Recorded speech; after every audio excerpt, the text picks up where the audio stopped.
રાધનપુર વિધાનસભા મત વિસ્તારના અનેક ઘર વિહોણા લોકોને આજે પોતાના ઘરનું ઘર મળ્યું। જે લોકોને ઘર મળ્યું છે તેમના ઘરે લાપસીના આંધણ મુકાયા।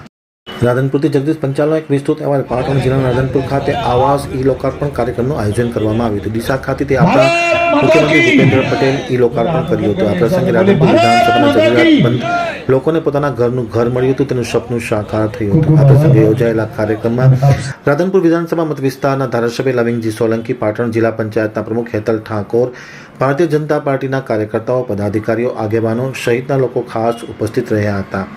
તેમની સાથે રાધનપુરના નાયબ કલેક્ટર, મામલતદાર, તાલુકા વિકાસ અધિકારી અને અન્ય અધિકારીગણ પણ ખાસ હાજર રહ્યા હતા। રાધનપુર વિધાનસભાના લોકોની ઉપસ્થિતિમાં ઈ લોકાર્પણ કાર્યક્રમ યોજાયો હતો। વડાપ્રધાન નરેન્દ્ર મોદી દ્વારા વિકસિત ભારત વિકસિત ગુજરાત અંતર્ગત આવાસ અર્પણ ઐતિહાસિક કાર્યક્રમ સાથે લોકો સાથે વર્ચ્યુઅલ વાર્તાલાપ કર્યો હતો। આ પ્રસંગે રાધનપુર શાંતલપુર સમિતિ તાલુકાના લોકો ઉપસ્થિત રહ્યા હતા। સમિતિ તાલુકા પંચાયતના પ્રમુખ તથા પૂર્વ ધારાસભ્ય નાગરજી ઠાકોર સહિતના લોકો ખાસ ઉપસ્થિત રહ્યા હતા। રાધનપુર વિધાનસભાના 8,000થી વધુ લાભાર્થીઓને મકાનનો લાભ મળ્યો હતો। લવિંગજી સોલંકી આંતરટીવી સાથેની વાતચીતમાં માહિતી આપતા 5,000 લોકોએ કાર્યક્રમમાં ઉપસ્થિત રહી નરેન્દ્ર મોદીએ જે લાભ આપ્યો છે તેને બિરદાવવામાં આવ્યો હતો। ખૂબ આનંદની વાત છે કે આપણા લોક લાડીલા વિકાસ અને અમારા મુર્દુને મક્કામ મુખ્યમંત્રી ભૂપેન્દ્રભાઈ પટેલ સાહેબે ડીસા ખાતે આજે જે વર્ચ્યુઅલ એ બેઠક યોજીને 182 વિધાનસભામાં જે આજે એ આવાસનો ઈ લોકાર્પણ કર્યું, એમાં આખા ગુજરાતની પ્રજા ખૂબ જ ખુશ છે અને ખૂબ જ ઉત્સાહ છે।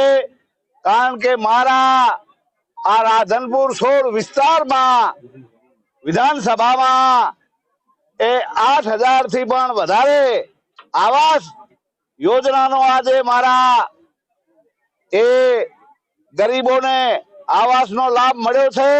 એટલે ખૂબ જ આનંદની વાત છે અને ભવિષ્યમાં પણ મોદી સાહેબે એવી વાત કરી છે કે આ છેવાડાના વિસ્તારનો માણસ કોઈ મકાન વગર ના રહી જાય, એના માટે પણ મોદી સાહેબે વાત કરી છે। એટલે હું આ તબક્કે રાધનપુર 16 વિધાનસભા મત વિસ્તારમાં દરેકનો ખૂબ ખૂબ અને મોદી સાહેબનો ખૂબ ખૂબ હૃદયપૂર્વક આભાર માનું છું।